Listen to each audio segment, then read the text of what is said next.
എൻ്റെ എല്ലാ പ്രിയപ്പെട്ട കൂട്ടുകാർക്കും നമ്മുടെ പുതിയ വീഡിയോയിലേക്ക് സ്വാഗതം. ഇന്നത്തെ നമ്മുടെ വീഡിയോ ഓണം സ്പെഷ്യൽ ഉണ്ണിയപ്പമാണ്. ഈ ഒരു യൂട്യൂബില് ഏറ്റവും കൂടുതൽ ഉണ്ണിയപ്പം വീഡിയോ അപ്ലോഡ് ചെയ്തിട്ടുള്ള ഏക ചാനൽ എൻ്റെതാണെന്ന് ഞാൻ വിശ്വസിക്കുന്നു. പല തരത്തിലുള്ളതും പല വെറൈറ്റിയും ആയിട്ടുള്ള ഉണ്ണിയപ്പം ഞാനിപ്പോൾ നിങ്ങൾക്ക് കാണിച്ചു തന്നു കഴിഞ്ഞു. ഇന്നത്തെ നമ്മുടെ ഉണ്ണിയപ്പത്തിന്റെ പ്രത്യേകത എന്താന്ന് വെച്ചാൽ നമ്മൾ ഇതിലേക്ക് അരി മാത്രമാണ് ഉപയോഗിക്കുന്നത്. ഉണ്ണിയപ്പത്തിന് സോഫ്റ്റ് കൂട്ടാനും വേണ്ടിയിട്ട് ഞാൻ ഇതിലേക്ക് മൈദപ്പൊടിയും ഗോതമ്പ് പൊടിയും ഒന്നും തന്നെ ചേർക്കുന്നില്ല. ഉണ്ണിയപ്പത്തിൽ ഒഴിച്ചുകൂടാൻ പറ്റാത്ത പാളയം കോടൻ പഴമാണ് ഞാനിവിടെ എടുത്തിട്ടുള്ളത്.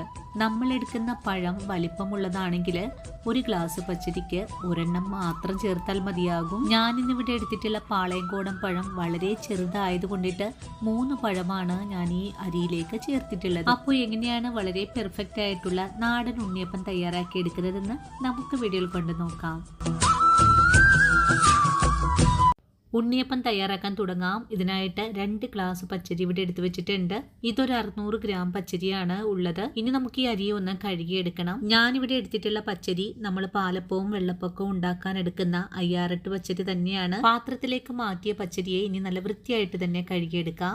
നല്ല പോലെ കഴുകിയതിനു ശേഷം നിറയെ തന്നെ വെള്ളം കൂടി ഒഴിച്ചു വെച്ചിട്ടുണ്ട്. ഇനി നമുക്ക് ഈ പച്ചരിയെ ഒരു 6 മണിക്കൂർ നേരത്തേക്കാണ് കുതിർത്താൻ വെച്ച് കൊടുക്കേണ്ടത്. അരി നല്ലതുപോലെ കുതിർന്ന് കിട്ടുമ്പോഴാണ് ഉണ്ണിയപ്പം നല്ല സോഫ്റ്റ് ആയിട്ടും കിട്ടുന്നത്. ഇനിയിപ്പോൾ 6 മണിക്കൂറിന് ശേഷം കുതിർത്തിയ അരിയെ ഒന്ന് മൂടി തുറന്ന് നോക്കുവാണ്. ഈ ഒരു സമയത്ത് നമ്മുടെ അരി നല്ലതുപോലെ പൊടിഞ്ഞു നിൽക്കുന്ന രീതിയിലാണ് ആയി കിട്ടിയിട്ടുള്ളത്. ഇനി നമുക്ക് ഈ അരിയെ ഒരു അരിപ്പയിലേക്ക് ഒഴിച്ചു കൊടുത്തിട്ട് ഇതിന്റെ വെള്ളമെല്ലാം ഒന്ന് കളഞ്ഞെടുക്കാം. അരി വെള്ളം മാലാൻ വെച്ച് കൊടുത്തിട്ടുണ്ട്. ഇതിന്റെ വെള്ളം മുഴുവനും ഒന്ന് വാർന്നു വരുന്ന സമയം കൊണ്ട് നമുക്കിതിലേക്ക് ആവശ്യമായ മധുരത്തിനായിട്ട് ശർക്കര പാനി ഒന്ന് ഉരുക്കിയെടുക്കണം. ആ സമയം കൊണ്ട് അരിയിലെ വെള്ളം മുഴുവനും ഒന്ന് പോയി കിട്ടട്ടെ. ശർക്കര പാനി ഉരുക്കിയെടുക്കാനും വേണ്ടിയിട്ട് ഞാനിവിടെ 650 ഗ്രാം അളവിലാണ് ശർക്കര അടുപ്പിലേക്ക് വെച്ച് കൊടുത്തിട്ടുള്ളത്. ഉണ്ണിയപ്പം തയ്യാറാക്കി എടുക്കുമ്പോൾ നമുക്കെന്നും ശർക്കര പാനിയുടെ അളവ് കുറച്ച് കൂടുതൽ ക്വാണ്ടിറ്റിയിലാണ് ചെയ്യേണ്ടത്. ചില ശർക്കരയ്ക്ക് മധുരം പോരായ്മ ഉണ്ടാകും, അതുപോലെ ചില ശർക്കരയ്ക്ക് നല്ല മധുരവും ഉണ്ടാകും. അപ്പോൾ അതെല്ലാം മുന്നിൽ കണ്ടുകൊണ്ടായിരിക്കണം ശർക്കരയുടെ അളവ് കൂട്ടിയെടുക്കേണ്ടത്. ഇപ്പോൾ നമ്മുടെ ശർക്കര നല്ലതുപോലെ ഒന്ന് തിളച്ചൊക്കെ തുടങ്ങിയിട്ടുണ്ട്. വളരെ എളുപ്പത്തിൽ തന്നെ നമ്മുടെ ശർക്കര പാനി ഇവിടെ ഉരുകി വന്നിട്ടുണ്ട്. ഇനി നമുക്ക് ഈ ശർക്കര പാനിയെ ഒന്ന് അരിച്ചുകൂടെ മാറ്റാം. ഇനി നമുക്ക് വേണ്ടത് പാളയം കോടൻ പഴമാണ്. പാളയം കോടൻ പഴം ചേർക്കാത്ത എന്തുണ്ണിയപ്പം അല്ലേ? നമ്മുടെ മാവിനെ പുളിപ്പിച്ചെടുക്കുന്നതിനായിട്ടാണ് ഈ ഒരു പഴം ചേർക്കുന്നത്.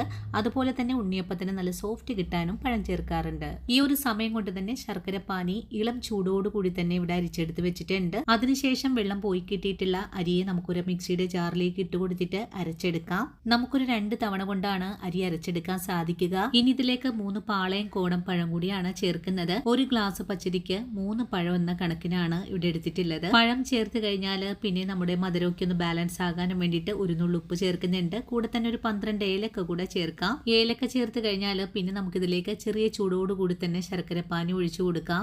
നമ്മൾ ഒഴിച്ചു കൊടുത്തിട്ടുള്ള ശർക്കര പാനിയിൽ നിന്നും ഒരു പകുതി ഭാഗത്തോളം ഞാനിവിടെ ഒഴിച്ചു കൊടുത്തിട്ടുണ്ട്. അതിനുശേഷം അല്പം തരിതരിപ്പായിട്ട് തന്നെ മാവ് അരച്ചെടുത്തിട്ടുണ്ട്.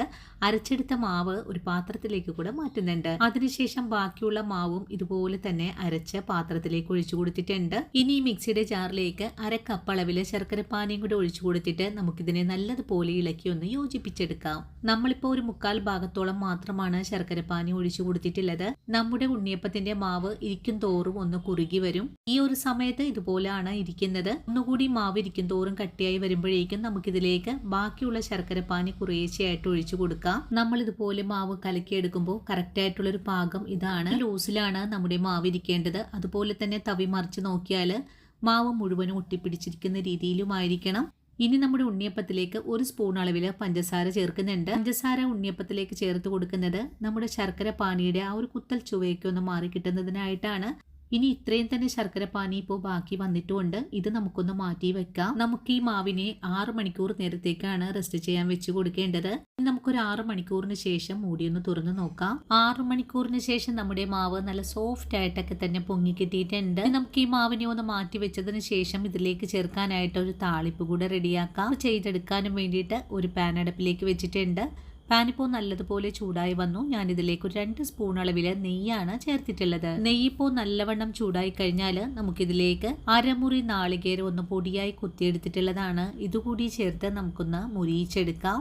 നിങ്ങൾക്ക് നെയ്യ് ഉപയോഗിച്ച് തേങ്ങ ഫ്രൈ ചെയ്തെടുക്കാൻ താല്പര്യമില്ലെങ്കിൽ വെളിച്ചെണ്ണ ഉപയോഗിച്ചും ഇതുപോലെ തന്നെ ചെയ്തെടുക്കാവുന്നതാണ്. വളരെ എളുപ്പത്തിൽ തന്നെ നമ്മുടെ നാളികേരം നല്ലവണ്ണം മൂപ്പായി വന്നിട്ടുണ്ട്. ഇനി ഇതിലേക്ക് 1 സ്പൂൺ അളവിൽ എള്ളു കൂടി ചേർത്തിട്ട് ഒന്നുകൂടെ മുരിയിച്ചെടുക്കാം. എള്ളും ചേർത്ത് കൊടുത്തിട്ട് പെട്ടെന്ന് തന്നെ നമുക്ക് ഫ്ലെയിം ഓഫ് ചെയ്ത് കൊടുക്കാം.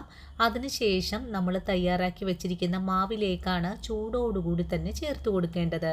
ഇനി നമുക്കിതിനെ നല്ലതുപോലെ ഇളക്കി യോജിപ്പിച്ച് കഴിഞ്ഞാൽ നമ്മുടെ മാവ് ഇവിടെ പാകമാണ്. ഇനി നമുക്ക് ഉടൻ തന്നെ ഉണ്ണിയപ്പം തയ്യാറാക്കാൻ തുടങ്ങാം. ഇതിനായിട്ട് ചൂടായ ഉണ്ണിയപ്പച്ചട്ടിയിലേക്ക് വെളിച്ചെണ്ണയാണ് ഒഴിച്ചു കൊടുക്കുന്നത്. ഇതിലേക്ക് 1 സ്പൂൺ അളവിൽ നെയ്യ് കൂടെ ചേർക്കുന്നുണ്ട്. നെയ്യ് ചേർത്തുകൂടെ കൊടുക്കുമ്പോഴാണ് ഉണ്ണിയപ്പത്തിന് പ്രത്യേക സ്വാദ് കൂടെ കിട്ടുന്നത്. ഇപ്പോൾ നല്ലപോലെ എണ്ണ ചൂടായി വന്നിട്ടുണ്ട്. ഇനി സിമ്മിലേക്ക് മാറ്റി വെച്ചതിന് ശേഷം ഓരോ തവി മാവും എണ്ണയിലേക്ക് കോരിയൊഴിച്ചു കൊടുക്കാം. നമ്മളിപ്പോൾ ഒരുപാട് ഉണ്ണിയപ്പത്തിൻ്റെ വീഡിയോസ് കാണിച്ചു തന്നിട്ടുള്ളത് കൊണ്ട് ഞാൻ വിശദമായിട്ടൊന്നും ഉണ്ടാക്കുന്നത് കാണിക്കുന്നില്ല. വീണ്ടും നിങ്ങളെ ഉണ്ണിയപ്പം ഉണ്ടാക്കി ബോറടിപ്പിക്കുന്നതല്ല. നിങ്ങൾക്ക് വേണ്ടിയിട്ട് ഓരോ ഉണ്ണിയപ്പത്തിൻ്റെ മാവ് തയ്യാറാക്കി അതൊന്ന് ട്രൈ ചെയ്ത് നോക്കി സക്സസ് ആയി വരുമ്പോഴാണ് നിങ്ങൾക്ക് വീഡിയോ രൂപത്തിലേക്ക് ഞാൻ കാണിച്ചു തരുന്നത്. ഇപ്പോൾ നമ്മുടെ ഉണ്ണിയപ്പം ഒരു ഭാഗമൊക്കെ നല്ലതുപോലെ വീർത്ത് വന്നിട്ടുണ്ടായിരുന്നു. ഒന്ന് മറിച്ചുകൂടെ ഇട്ട് കൊടുത്തിട്ടുണ്ട്. ഇനിയിപ്പോൾ നല്ലവണ്ണം ചൂടായി കഴിഞ്ഞാൽ എണ്ണയിൽ നിന്നും ഉണ്ണിയപ്പത്തിന് എടുത്തു മാറ്റാം. നമ്മുടെ ഉണ്ണിയപ്പം നല്ല പോലെ തന്നെ മുരിഞ്ഞൊക്കെ വന്നിട്ടുണ്ട്. ഇനി നമുക്ക് ഉടൻ തന്നെ എണ്ണയിൽ നിന്നും കോരി മാറ്റാവുന്നതാണ്. ഈ വീഡിയോസിൽ ഏറ്റവും കൂടുതൽ ക്വസ്റ്റ്യൻ ചോദിക്കുന്ന ഒന്നാണ് ഉണ്ണിയപ്പത്തിന്റെ കൂട്ട്. നമ്മുടെ വീഡിയോസ് ഒക്കെ കണ്ടിട്ട് ഉണ്ണിയപ്പ ബിസിനസ് തുടങ്ങിയ എന്റെ കൂട്ടുകാര് 1 ഗ്ലാസ് അരിക്ക് 2 പഴം എന്ന കണക്കിൽ ചേർത്താൽ മതിയാ. പഴം ചേർത്തിട്ടുള്ള ഉണ്ണിയപ്പം എത്ര ദിവസമാണ് കേടാവാതിരിക്കുന്നതെന്ന് ചോദിക്കുന്ന കൂട്ടുകാരോട് 3 ദിവസം മാത്രമാണ് നമുക്ക് ഉണ്ണിയപ്പത്തെ സൂക്ഷിക്കാനും പറ്റുന്നത്. ഇനി അടുത്ത ചോദ്യമാണ് വെളിച്ചെണ്ണയിലാണോ ഫ്രൈ ചെയ്തെടുക്കേണ്ടതെന്ന്. വെളിച്ചെണ്ണയിൽ ഫ്രൈ ചെയ്തെടുക്കുമ്പോൾ പെട്ടെന്ന് തന്നെ കനപ്പ് വരാൻ സാധ്യത കൂടുതലാണ്. വിൽപ്പനയ്ക്കുള്ളതാണെങ്കിൽ നിങ്ങൾ ഓയിലാണ് തയ്യാറാക്കി എടുക്കേണ്ടതും. ഈ ഒരു കാര്യം കൂടി ഞാൻ പറഞ്ഞു തരുവാണ്. വൈകിട്ട് മാവ് അരച്ച് വെച്ചിട്ട് രാവിലെ തയ്യാറാക്കുവാണെങ്കിൽ നിങ്ങൾക്ക് കടകളിലൊക്കെ സെയിൽ ചെയ്യാനായിട്ട് എളുപ്പമായിരിക്കും. ഇനിയിപ്പോൾ വൈകിട്ടത്തേക്കാണ് നിങ്ങൾക്ക് ഉണ്ണിയപ്പം തയ്യാറാക്കി കൊടുക്കേണ്ടതെങ്കിൽ രാത്രിയിൽ അരിയിട്ടതിന് ശേഷം രാവിലെ തന്നെ അരച്ചും എടുക്കാവുന്നതാണ്. പഴം ചേർത്ത് തയ്യാറാക്കുന്ന ഉണ്ണിയപ്പത്തിന്റെ കളറ് ഇതേ ഒരു രീതിയിലായിരിക്കും കിട്ടുന്നതും. പിന്നെ എനിക്കൊരു പ്രത്യേക കാര്യം പറയാനുണ്ട്. നമ്മളിന്ന് ഉണ്ണിയപ്പം തയ്യാറാക്കിയത് പുതിയ അടുപ്പിൽ വെച്ചിട്ടാണ്. ഈ ഒരു ബർണറിന് വളരെ തന്നെ ഫ്ലെയിം കൂടുതലായത് കൊണ്ടിട്ട് നമ്മുടെ ഉണ്ണിയപ്പം പെട്ടെന്ന് കരിഞ്ഞു പോകാനൊക്കെ സാധ്യത കൂടുതലാണ്. ഈ ഒരു കാര്യം ശ്രദ്ധിച്ച് വേണം നിങ്ങൾ ഇതുപോലൊരു അടപ്പ് വാങ്ങാനായിട്ടും. അപ്പോൾ നമ്മുടെ ഉണ്ണിയപ്പം നല്ല സോഫ്റ്റ് ആയിട്ടും നല്ല ക്രിസ്പി ആയിട്ടൊക്കെ തന്നെ ഞാനിവിടെ തയ്യാറാക്കി എടുത്തിട്ടുണ്ട്. ഇതുപോലൊരു ഉണ്ണിയപ്പം നിങ്ങളെല്ലാവരും തയ്യാറാക്കി നോക്കണം. ഇന്നത്തെ നമ്മുടെ വീഡിയോയും എൻ്റെ കൂട്ടുകാർക്ക് വളരെ തന്നെ പ്രയോജനകരമായി എന്ന് ഞാൻ വിശ്വസിക്കുവാണ്. വീഡിയോ കണ്ടിഷ്ടമായിട്ടുണ്ടെങ്കിൽ എന്നും പറയുന്നത് പോലെ നമ്മുടെ ചാനൽ ഒന്ന് ഫോളോ ചെയ്യണേ. അതുപോലെ നിങ്ങൾ വീഡിയോ കണ്ടുകൊണ്ടിരിക്കുമ്പോൾ തന്നെ നിങ്ങളുടെ വിലയേറിയ ലൈക്കുകൾ തരാനും മറക്കരുത്. നിങ്ങൾ എനിക്ക് തരുന്ന ഓരോ സപ്പോർട്ടുമാണ് മറ്റുള്ള ആൾക്കാരിലേക്ക് നമ്മുടെ വീഡിയോ എത്തപ്പെടുന്നതും. അതുപോലെ നിങ്ങൾക്ക് ഈ വീഡിയോ കണ്ടിട്ട് ഉപകാരപ്രദമായെന്ന് തോന്നിയാൽ നിങ്ങൾക്ക് കിട്ടിയ ഈ ഒരു അറിവ് നിങ്ങളുടെ കൂട്ടുകാരിലേക്കൊന്ന് ഷെയർ ചെയ്ത് കൊടുക്കാനും മറക്കരുത്.